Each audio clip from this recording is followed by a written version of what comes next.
Here we have numbers in words, and you need to write the digits in the correct place value.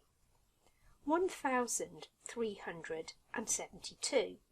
So we have 1,000, so we can put that in the thousands column. 300, so that's 3 in the hundreds column. 70, which is 7 in the tens column, and 2 in the ones column. The next one, 3,068. We have 3 in the thousands column, but you'll notice there's nothing for the hundreds. It goes straight to 68. So we put a 0 in the hundreds column, and then we can have 6 in the tens for 60, and 8 in the ones, 3,068. The next one, 4,001. We have 4,000, but it goes straight to 1. There's nothing in the hundreds and nothing in the tens, just 1 in the ones column. And finally, 6,250.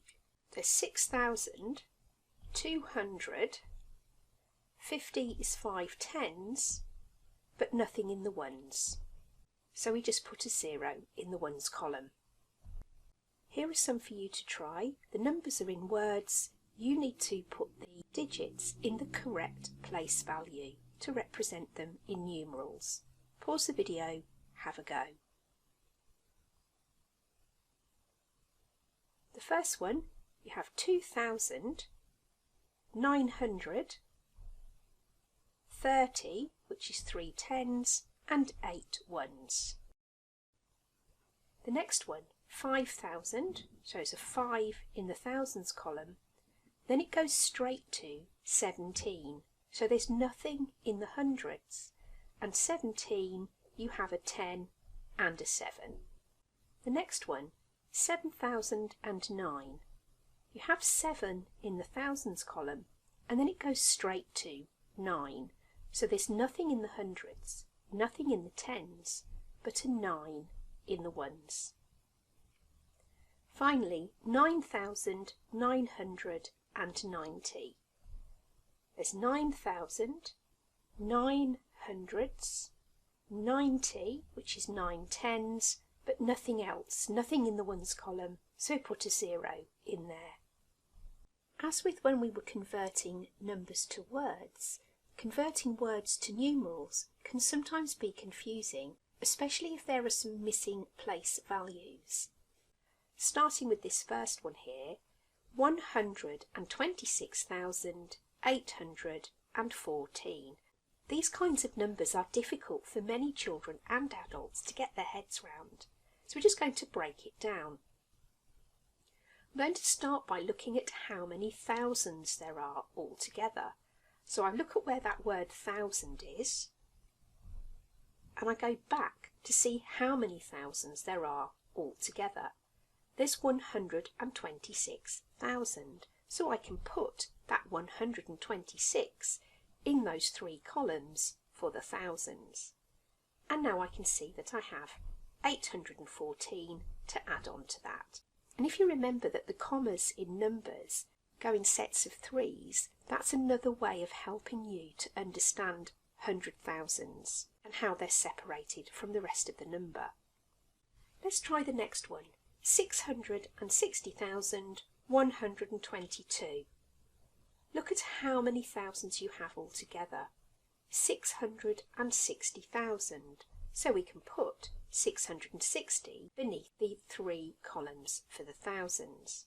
And now we can add on the 122. Remember that comma. And the final one, 907,403. How many thousands are there? 907, so we can put 907 beneath the thousands. Don't forget that comma. And now we have 403. Here are some for you to try. Pause the video, have a go.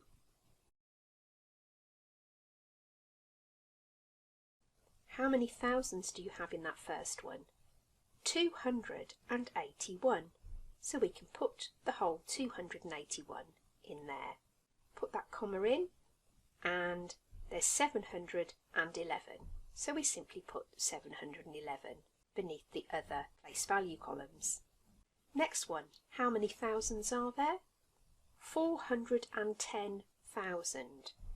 So we have 400,000s, 1 10,000 and no thousands. We also have 699. Put that comma in and 699. The next one, how many thousands are there? 703,000. So we have 700,000s. There are no 10,000s, but there are 3,000s. But we're just going to treat it as one big number, 703. Don't forget the comma, and then we have another 202. Last one, 500,006. How many thousands are there?